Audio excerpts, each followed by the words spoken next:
Efésios 14, 17. Efésios 14, 4, versículo 17.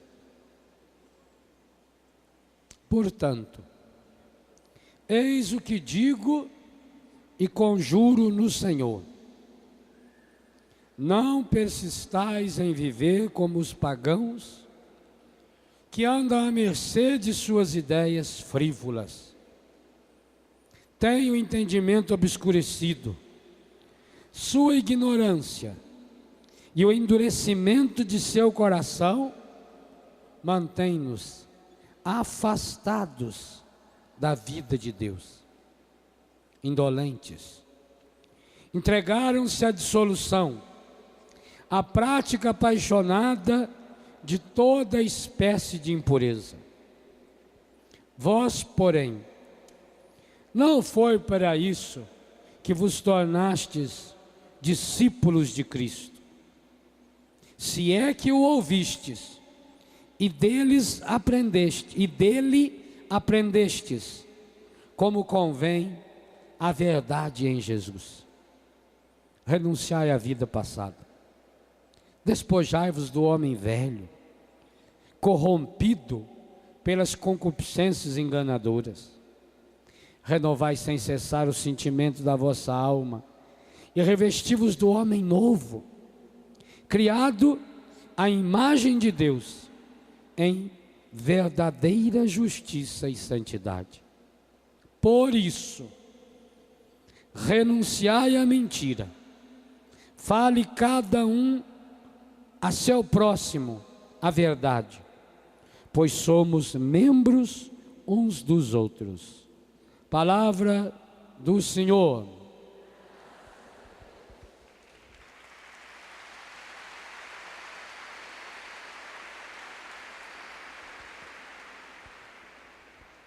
Quase no início dessa tarde da segunda-feira de carnaval, repassando os mandamentos, como a missa de hoje vai nos lembrar o texto que eu li ontem, quando aquele moço pergunta: o que fazer para ser feliz? O tema desse momento é mais ou menos esse: a verdade como um caminho da felicidade. O 8º mandamento diz: não levanteis falso testemunho. E é interessante que a palavra que mais se repete no catecismo, quando trata-se desse mandamento, é a palavra verdade. Aliás, é uma riqueza espetacular de citações bíblicas. O nosso Deus é o Deus da verdade. A verdade de Deus, ela nos liberta. Jesus disse isso explicitamente: conhecereis a verdade, e a verdade vos libertará. A verdade para nós tem nome. A verdade é Jesus. É isso que Jesus falou no tribunal para Pilatos: eu sou a verdade.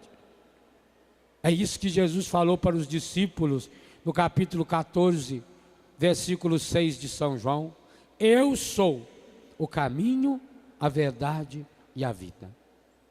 Se nós queremos de fato viver como discípulos de Jesus, é preciso estabelecer em nós a verdade de Jesus. Não é fácil, porque desde pequenos nós somos treinados para o fingimento, para a mentira. Porque como nós somos limitados, você é e eu sou, a gente tenta esconder, até por causa da hipocrisia da sociedade. Nós temos medo de mostrar quem nós somos. Por quê? Porque lá no mais íntimo do nosso coração, o maior de todos os medos nossos é o medo de não sermos amados. Esse é o único medo que a gente tem: medo de não ser amado.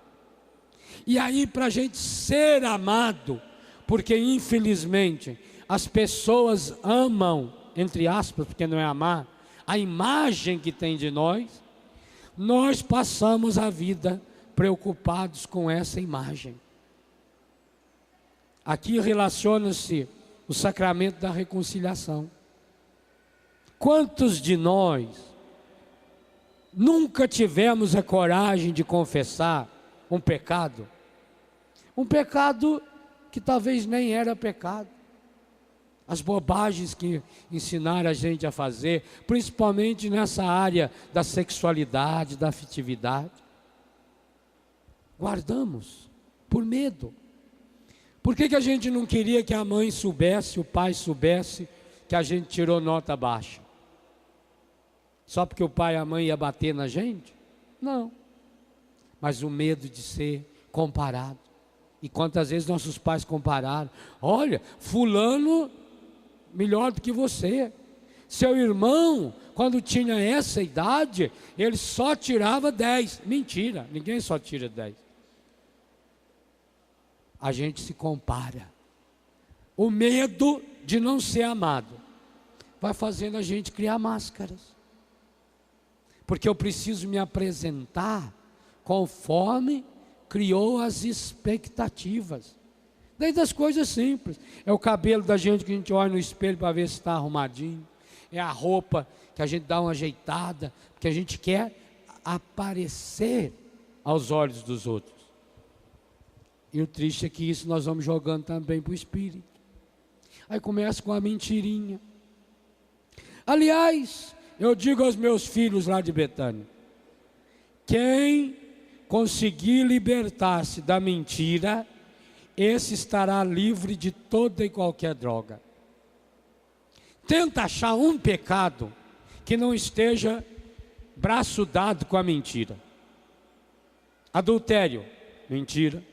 Aliás, a própria palavra adúltero, adulterar já significa mentira. Roubo, mentira. Droga, mentira. As pequenas mentirinhas que às vezes o pai e a mãe ensinam a criança. Ô mãe, tem um homem no telefone que quer falar com a senhora. Diz que eu não estou. Mas eu estou vendo a senhora aí, mãe. Então diga, completa a frase. Diga que eu não estou para ele. Aí é verdade. Mãe, fulano falou isso. Ah, deixa para lá, isso é bobagem. Você vai encobrindo. Ah, mentirinha de nada. Não, a mentira nunca. A moral da igreja diz: a verdade nem sempre. Há situações que a pessoa não precisa saber a verdade. Não tem nada a ver com a vida dela. Uma pessoa chega para você e diz: quantos namorados você já teve? Isso aí não é de sua conta. Eu não tenho que falar a verdade. Já tive 25, mas não vou falar. Eu não ia dar conta da pessoa. Então, a verdade nem sempre. A mentira nunca. Esse é um critério que ajuda muito a gente. Quantas pessoas querem saber coisas da minha vida? Ué, por que eu vou falar? Mas não tem nada a ver com a minha vida. Não estou sendo infiel a ela. Porque também tem uma coisa importante: esse espírito de curiosidade para saber as coisas da vida dos outros. Para quê? Às vezes a gente tem que ser até meio grosso. Porque a pessoa, ela se sente livre para invadir a nossa privacidade. E ninguém é obrigado a revelar-se para todos. Ninguém. Aliás, o espírito desse mandamento é exatamente para proteger a dignidade da pessoa. Por isso que o catecismo condena com todas as letras, a não ser num caso gravíssimo, a não ser que esteja envolvido outras pessoas, você jamais deverá comentar o erro de qualquer pessoa para qualquer outra pessoa. Me impressiona muito isso na doutrina. esse é o único pecado que é mortal sempre, único. Matar uma pessoa pode não ser pecado mortal. Aliás, matar uma pessoa pode não ser pecado nem venial. Por exemplo, se você cair na desgraça por um acidente de matar uma pessoa, você matou uma pessoa, não foi pecado. Ou, como o catecismo fala, quando fala do 5º mandamento, não matar, a pessoa que mata para se defender, legítima defesa, intencional ou não cometeu pecado mortal. Aliás, eu tenho dúvida, mas acho que o catecismo não fala nem pecado venial, porque segundo a nossa fé, você tem a obrigação de defender a sua vida. E se alguém veio na sua direção para eliminar a sua vida, e o único recurso que você tem é eliminar a vida da pessoa, não é pecado. No entanto, por exemplo, roubar pode não ser pecado. Isso é moral. Você pode não concordar com a moral, mas que é. A pessoa está com o filho morrendo de fome. Ela passa lá num lugar e vê que dá de apanhar uma fruta ou pegar um pedaço de pão. Ela faz isso, leva para o filho. Não pecou. Pode até confessar para não criar o hábito de começar a roubar. Porque tem gente que acostuma a roubar e não para mais, viciou em roubar. Agora começa até a roubar para manter só uma necessidade psicológica. Agora, quando eu falo da vida de qualquer pessoa que não seja em confissão, sacramento, eu estarei sempre cometendo pecado mortal. É o único caso. Não há nenhuma justificativa. Se você viu alguém fazer coisa errada, mas não é chamado a testemunhar, por exemplo, porque o falso testemunho significa que o verdadeiro testemunho eu posso dar.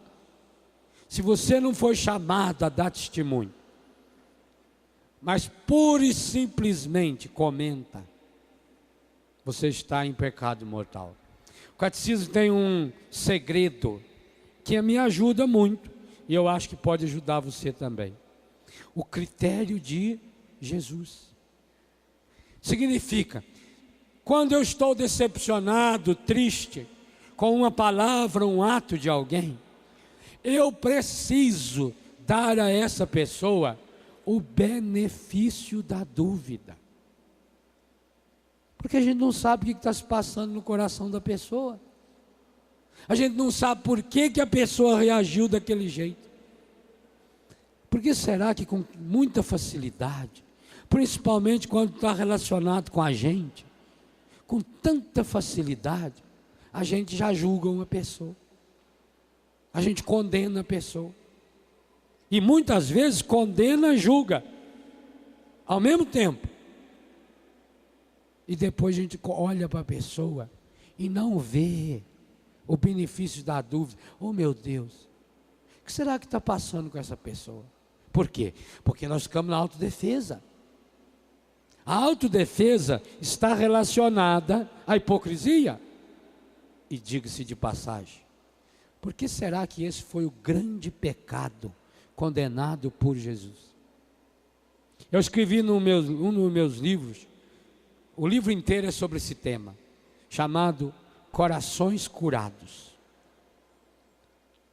Que eu sempre ficava com a pulga atrás da orelha. Por que Jesus foi tão duro com os fariseus? Eles eram gente boa. Eles não faziam mal para ninguém, não. Eles rezavam várias vezes no dia. Eles pagavam o dízimo, pagava e paga, até do hortelã, até hoje. Eles sabiam a Bíblia de cor. Eles cumpriam cada vírgula da lei. E Jesus falou-lhes palavras que se você falar para alguma pessoa hoje, processa você, dá morte. Jesus os chamou de sepulcros caiados, de geração adúltera. de homens e mulheres que não valiam nada, raça de víboras, sepulcros caiados, geração adúltera. Tinha dia que parece que Jesus estava completamente mal-humorado, porque bastava ele ver um fariseu, ele metia o dedo na cara do fariseu e descia além. Mas por quê? E ao lado disso, que eu exploro no livro, por que que os pecadores, o Padre Jonas falava da Maria Madalena, da qual expulsou 7 demônios, por que que para os pecadores, Jesus era sempre bonzinho? Eu já ouvi gente dizendo que não aceita esse negócio de opção pelos pobres e de proteger marginal. Às vezes você vê na televisão, quando eles filmam lá um bandido, alguém que fez alguma bobagem, aí o apresentador diz: eu não tenho pena, quero ver agora os direitos humanos vir aí defender esse marginal, esse criminoso. Muita gente não aceita. Diante do pior pecador, Madalena, Zaqueu, Mateus, Pedro, Paulo.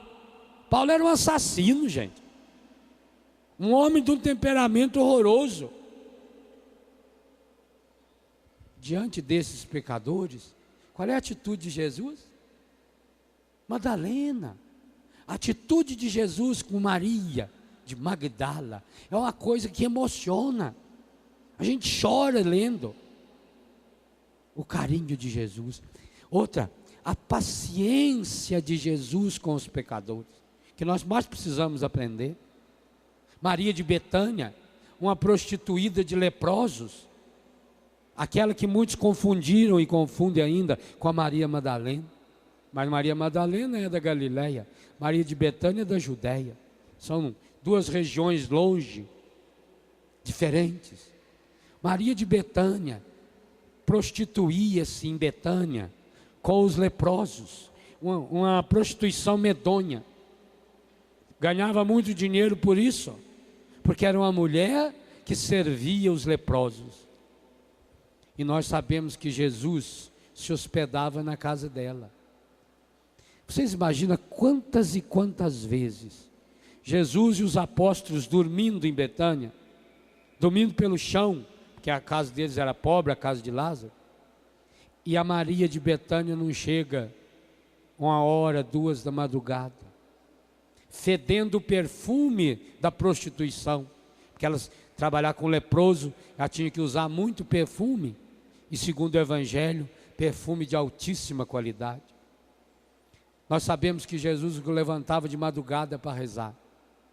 Eu imagino quantas e quantas vezes Jesus não deve ter acordado quando Maria de Betânia chegava de madrugada, fedendo perfume e pecado. E Jesus não falava nada. Não era hora, talvez, Jesus se levantar. Senta aqui, Maria. Eu preciso falar com você. Você está vivendo no pecado. Se você continuar com essa vida, você vai para os quintos infernos, sua safada, sem vergonha ordinária. Uma quenga. Nunca.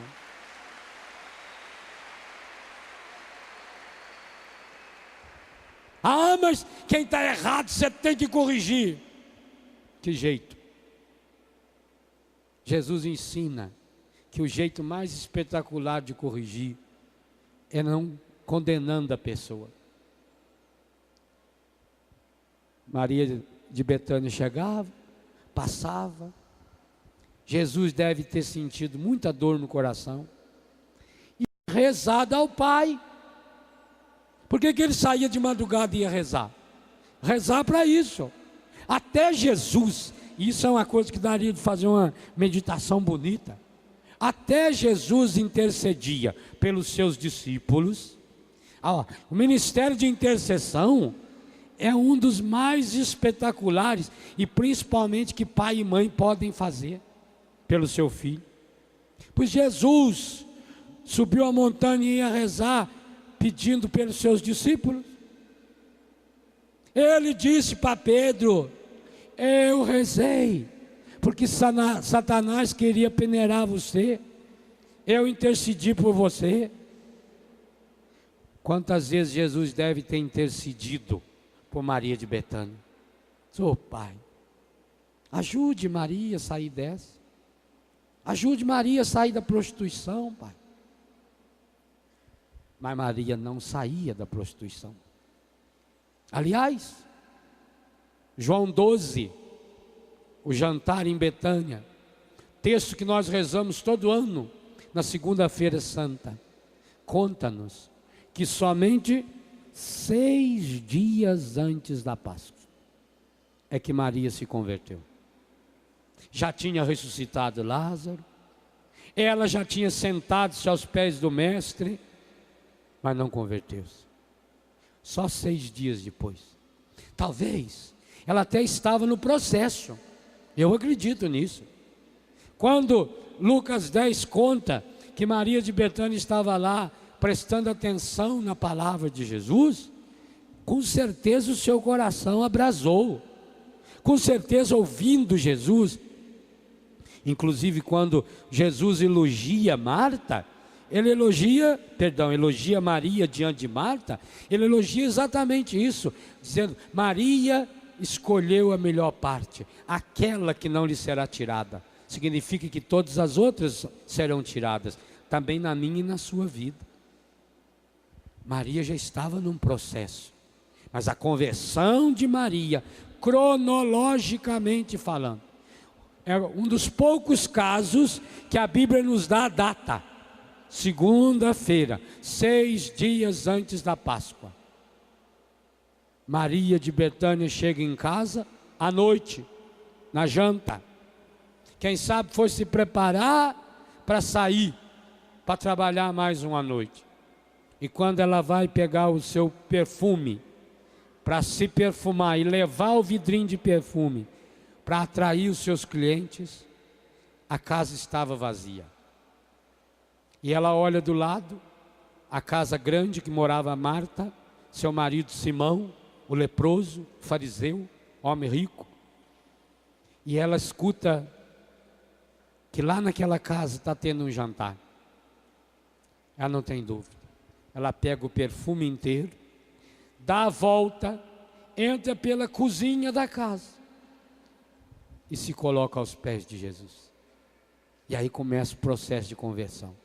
Claro, os convidados do fariseu, e aí vocês entendem o que eu estou tentando explicar do farisaísmo.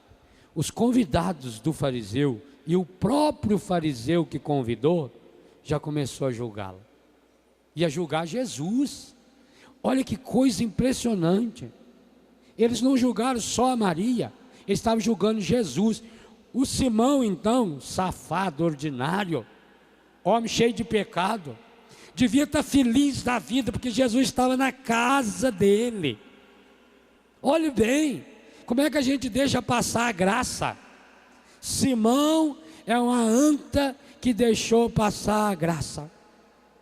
Jesus estava na casa dele, e ele olhando para Jesus e pensando: se esse homem fosse profeta mesmo, saberia muito bem quem é essa desclassificada, quem é essa meretriz, essa quenga, que agora está lavando o pé dele.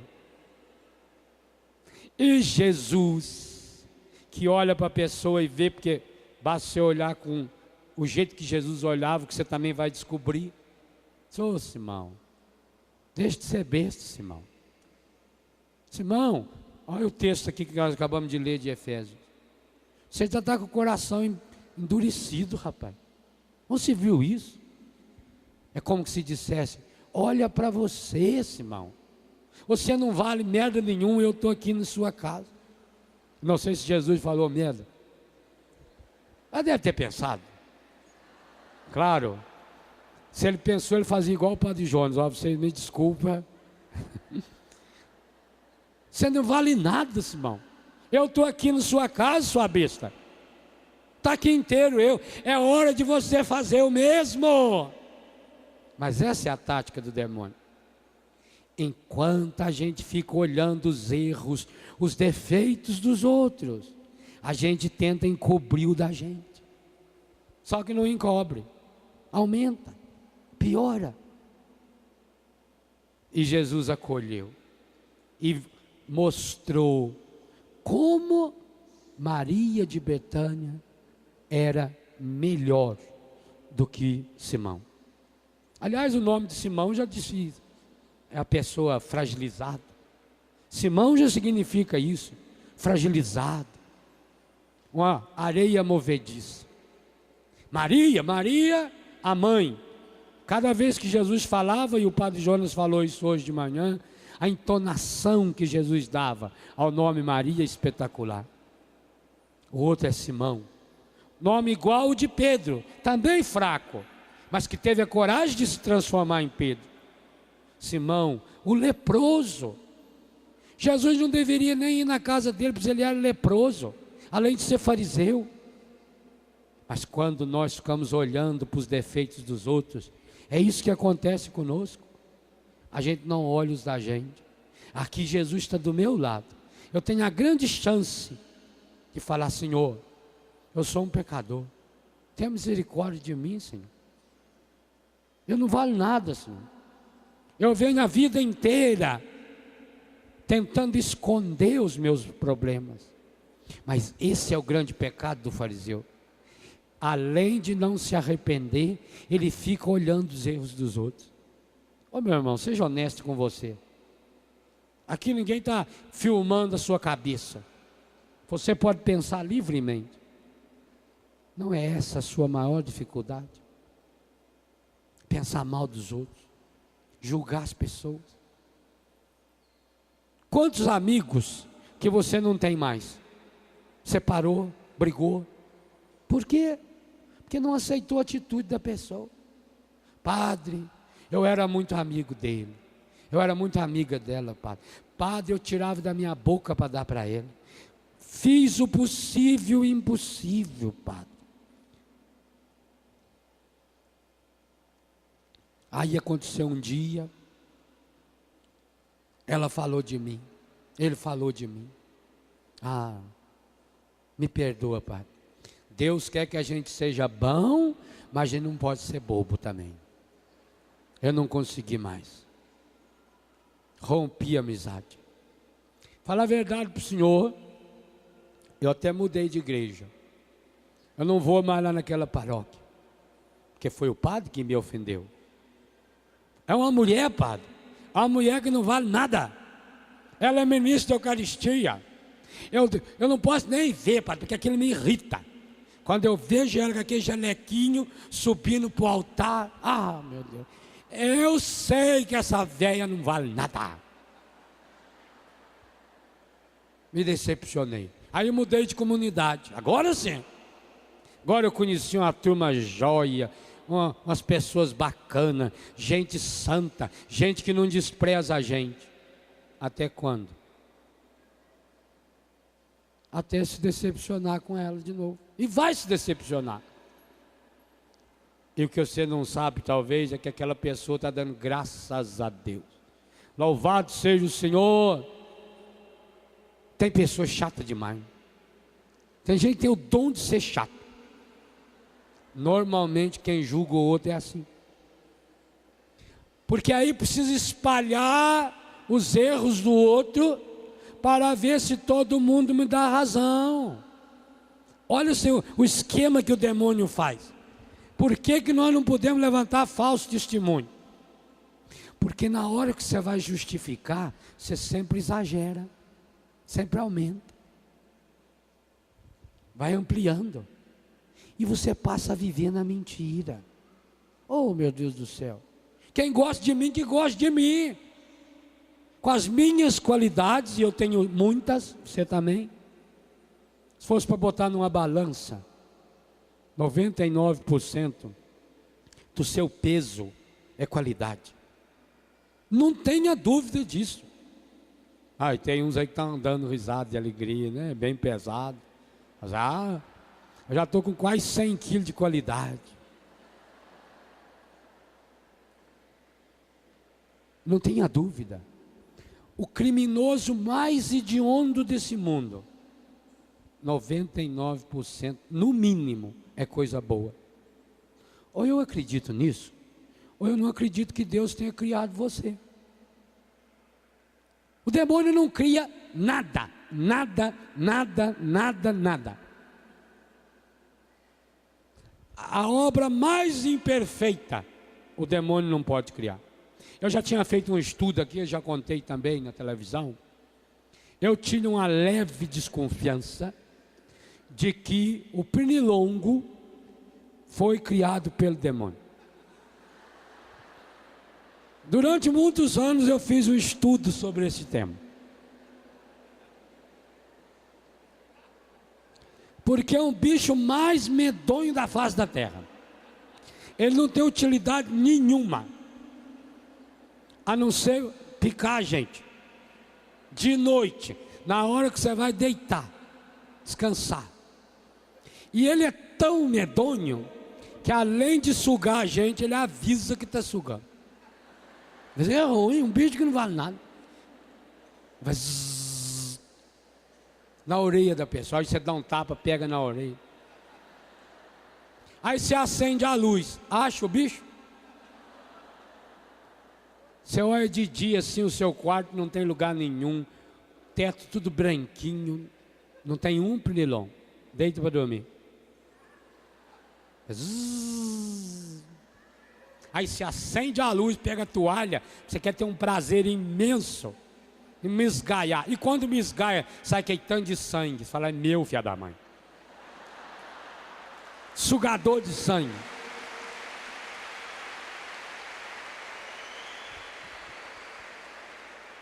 Bicho medonho. Eu pensava, esse bicho foi criado pelo demônio. Mas aí entrava em conflito com a teologia. Demônio não cria nada. Aí eu cheguei a uma descoberta que ainda quero comunicar ao Papa o ano que vem, quando ele vier celebrar aqui na Canção Nova. Eu hoje estou celebrando com ele. Também, se eles não deixarem eu ficar aqui em cima com o Papa, nunca mais eu volto aqui, vocês vão ver. Eu quero até com o Papa. Eu então cheguei à conclusão de que o encardido não criou o demônio. Perdão, que o encardido não criou o pernilongo, só adotou. O pernilongo é filho adotivo, foi criado pelo demônio. É o que o demônio tenta fazer comigo e com você. É claro que quando Deus criou os animais, o pernilongo tinha que ter alguma função que prestasse. Com certeza tinha. Eu não sei qual. Nem que seja para alimentar a lagartixa. Lagartixa gosta de comer pernilongo. Para alguma coisa ele serve. Mas como ele foi treinado pelo encardido, hoje parece que ele só serve para atazanar a vida da gente. Ô meu irmão, talvez, Deus o livre guarde, talvez você está sendo também treinado pelo encardido. E por isso você se tornou mais chato do que pernilongo, que só suga os outros, suga a alegria. Tem gente que é um pernilongo da alegria.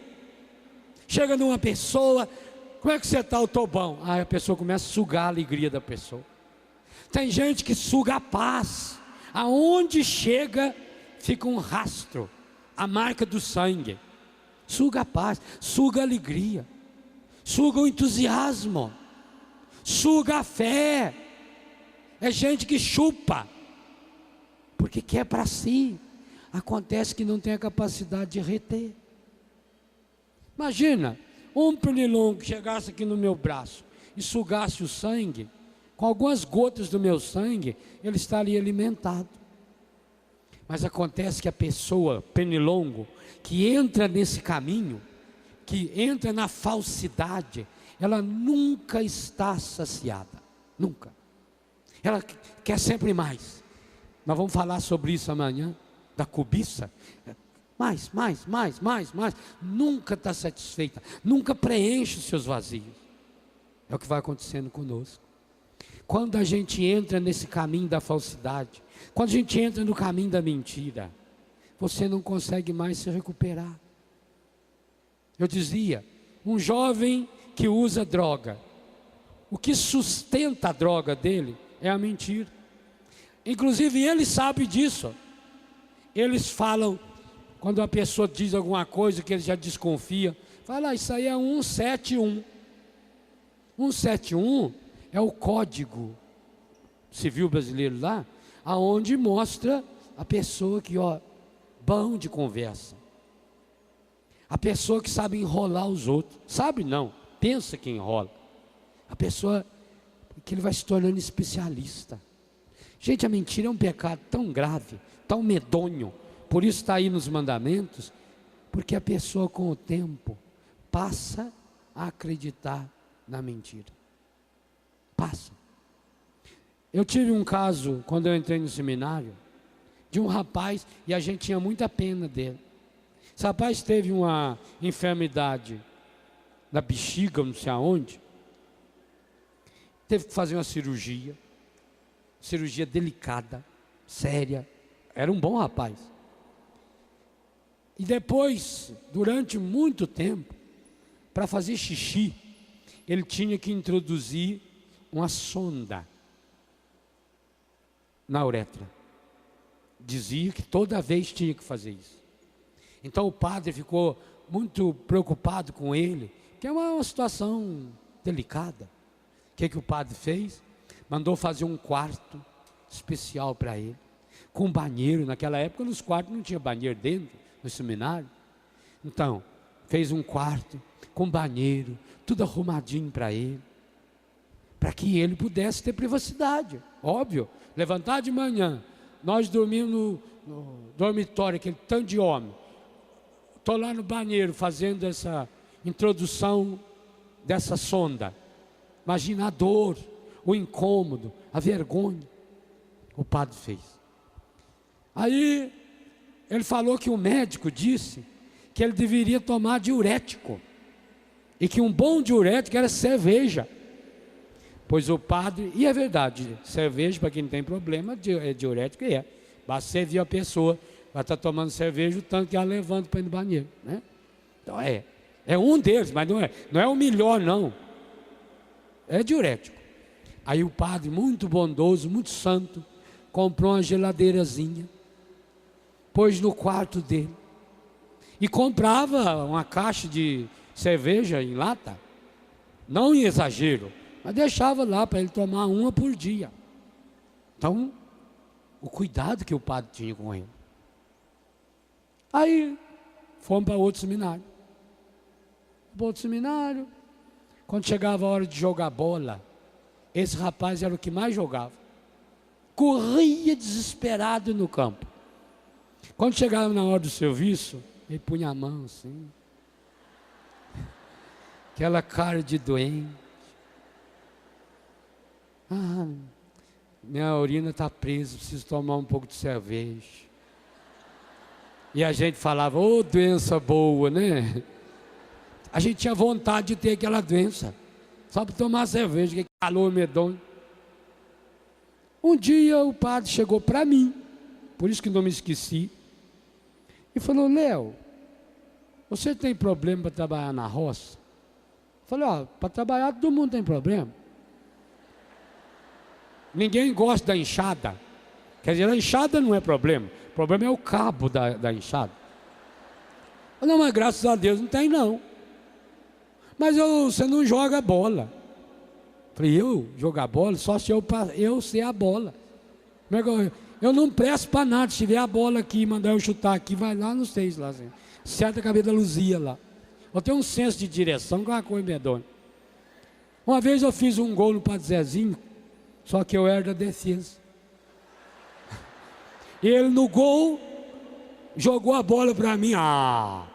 Você vê o campo ali livre. O padre meti no chute. Acho que foi o único gol que eu já fiz na vida. Ruim demais. Falei, padre, eu não presto para jogar bola, não aguento correr. Ele falou, pois é, mas o fulano... Bom, eu não sei. Aí o padre teve a ideia. Telefonou para umas freiras aqui, Santa Marcelina, São Paulo. Disse, olha, eu estou mandando aí um rapaz. Queria que fizesse um exame. Melhor especialista que tiver aí nessa área. E aí veio a notícia. Ele dizia que era milagre. E o médico descobriu que já faziam 5 anos que ele estava completamente curado. Olha, gente, perdeu a vocação. Porque ele era ruim? Não. Porque ele foi se acomodando. Ele não roubou. Foi o padre que pôs a geladeirinha lá para ele. Foi o padre que fez o banheiro para ele. Ele acostumou com aquela mentira. Aí, por medo de perder o privilégio, por medo de perder aquilo que ele agora... Claro, ele estava acostumado. Eu sei disso, eu tenho dificuldade disso também. Não me ponho para dormir com outra pessoa no mesmo quarto. Eu tenho dificuldade. Então eu reconheço isso. Todo lugar que eu vou, eu tenho que ficar sozinho. Porque a gente já acostumou. Isso aí, quantos anos que você vive sozinho? Mas, meu Deus do céu, daí a você alimentar uma doença? Pois digo uma coisa a vocês. Grande parte, principalmente das doenças chamadas psicossomáticas, elas são doenças criadas pela cabeça da pessoa por causa do falso testemunho. Inconscientemente, a pessoa cria uma enfermidade que é para os outros prestar atenção. Você já deve ter visto esses filmes onde a pessoa desequilibrada, ela cria situações que a parapsicologia tenta explicar. Pega fogo na cortina, cai pedra, estoura cano, estraga os eletrodomésticos. Tem pessoa que tem o dom de queimar a televisão, de queimar a rádio. Ela liga o rádio, pode ter certeza, logo logo está queimado. Por quê? Está querendo chamar a atenção sobre si mesma. A mesma coisa acontece com a doença. Porque tem pessoas que não saram nunca da doença. É dor na perna, aí trata da perna, vem para a coluna, aí é a bursite, aí é o problema nas costas, aí é o estômago. Como é que você está? Ah, estou mais ou menos. Tem sofrido muito. Nossa, mãe. Eu vou falar a verdade, eu sofro desde criança. Parece que é uma sina. É sua. Então a pessoa quer chamar atenção. Querendo chamar atenção, ela dá essa ordem para o inconsciente. E o inconsciente se encarrega. E aí? E o catecismo aborda isso. Como nós vivemos na sociedade da mentira, onde tudo é falso. Tudo. Quer ver o lugar por excelência da falsidade? Televisão. Na televisão tudo é falso. E você sabe disso, porque você vem aqui na Canção Nova, você vê que nós estamos tentando produzir uma televisão de verdade. Mas você vê, quando alguém vem aqui, tira esse microfone e põe para lá, porque está aparecendo na câmera, no meio da minha cara, que ninguém está vendo ele. Então você tem que tomar cuidados. Por exemplo, o que se gasta na televisão do mundo para fazer maquiagem. O rapaz estava com a luz acesa aqui, eu pedi para desligar. Porque a minha cara aqui, eu fico com tontura com a luz na cara da gente. Parece que a gente está ficando cego. Mas a televisão você tem que pensar. Eles fazem maquiagem. Eu, graças a Deus, não faço, e aqui na Canção Nova a maior parte não usa. Maquiagem, a não ser as mulheres, né? Mulher fora da televisão já vive maquiada, imagina dentro da televisão, então. Tem artista que tem contrato, só pode me filmar do lado direito. Não aceito que filme a minha orelha esquerda, porque ela quase já está voando. É enorme.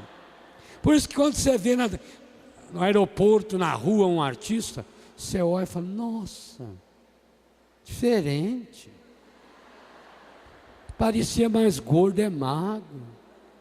Parecia mais alto.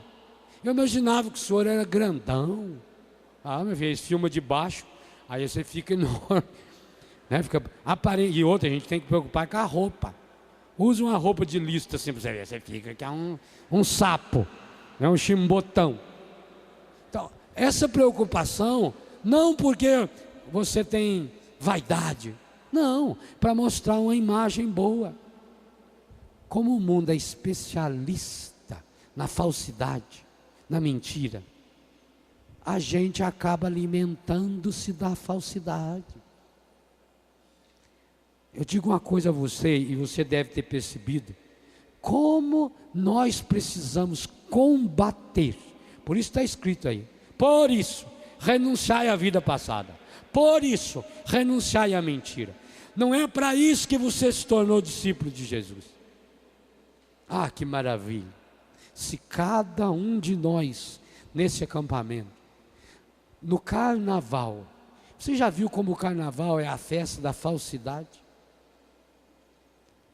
Homem vestido de mulher, a enganação, as falsas doutrinas mergulhadas nas fantasias, como eu falei ontem, a fortuna que se gasta para criar falsa alegria.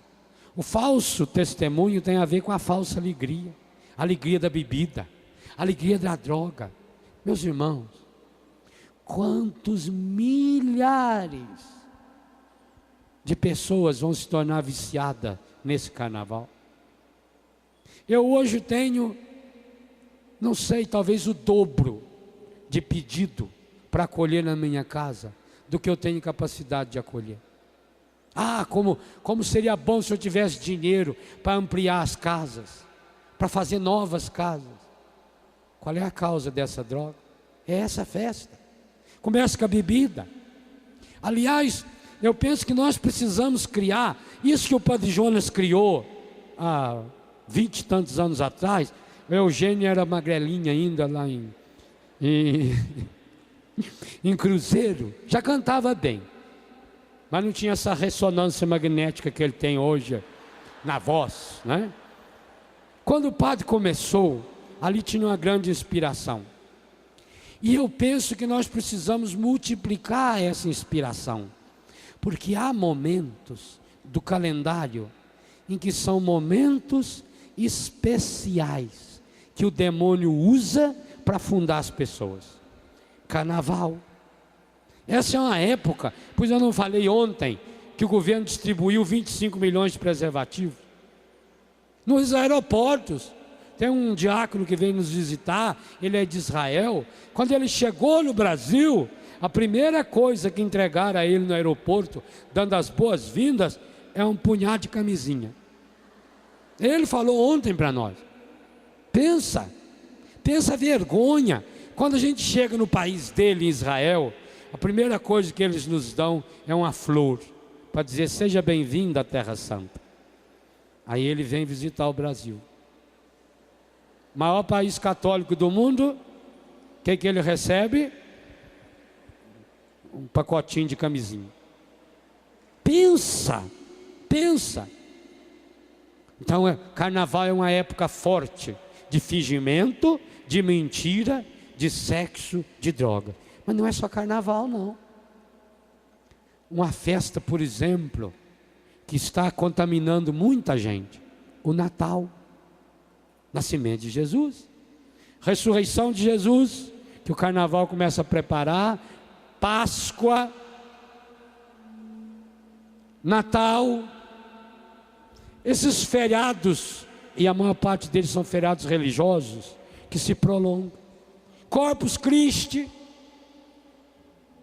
que pena, quanto jovem se prostituindo nessas datas, por causa da mentira. Então vai ter o feriado de Corpus Christi, emenda. Aí, mãe, eu queria ir com as minhas amigas, filha do fulano, filha do cicrano, para a praia. Nós vamos acampar lá. A mãe acredita.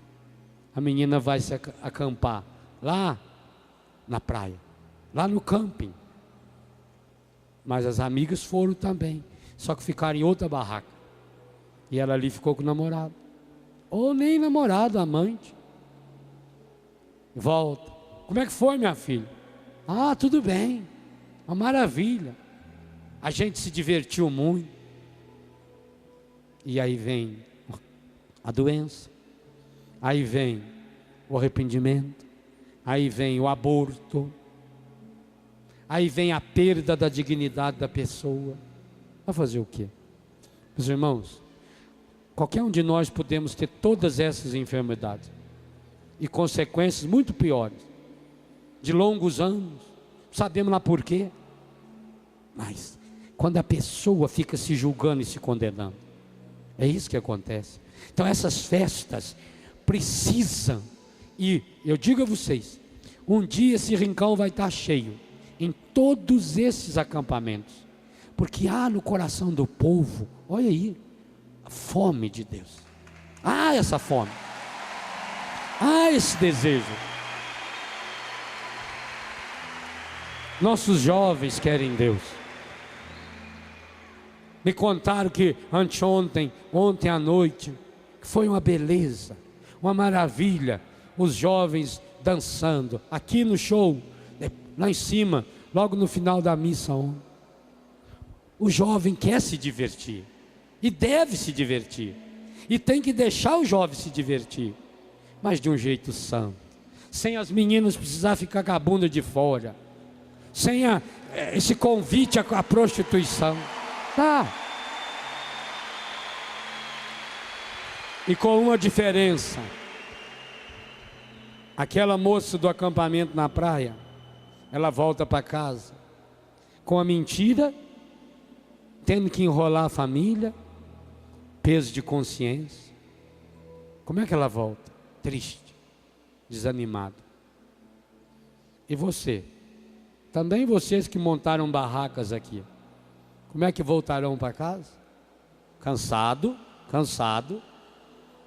Claro, não come direito, tem que se deslocar para ir no banheiro, machucado, fica doente, volta cansado, esbaforido. Mas entra dentro daquele ônibus, o coração está cheio de paz. Por quê? Porque você está na verdade. Ajuda-nos, Senhor. Ajuda-nos a viver na verdade. Ajuda-nos, Senhor, a viver essa verdade que liberta. Eu renuncio, Senhor, a tudo aquilo que for falso na minha vida, a tudo aquilo que for falso na minha história. Eu renuncio, Senhor. Sim, meu Deus. Eu renuncio, Senhor, todo falso testemunho que eu já proclamei, já falei, até inconscientemente. Eu renuncio, Senhor, toda mentira que eu estiver vivendo hoje, até mesmo em consequência de boas intenções, Senhor. Eu renuncio. Eu renuncio ao demônio, autor e princípio do pecado. Eu renuncio ao ódio e tudo aquilo que nos desune. Eu renuncio toda mentira a respeito das pessoas. E proclamo: Tu és o meu Senhor, a verdade, a vida que eu tanto necessito, que eu preciso, e que hoje eu me comprometo, custe o que custar, Senhor, eu quero viver na verdade. Amém, Senhor. E todos digam amém. Amém. Assim seja. Assim seja. Amém.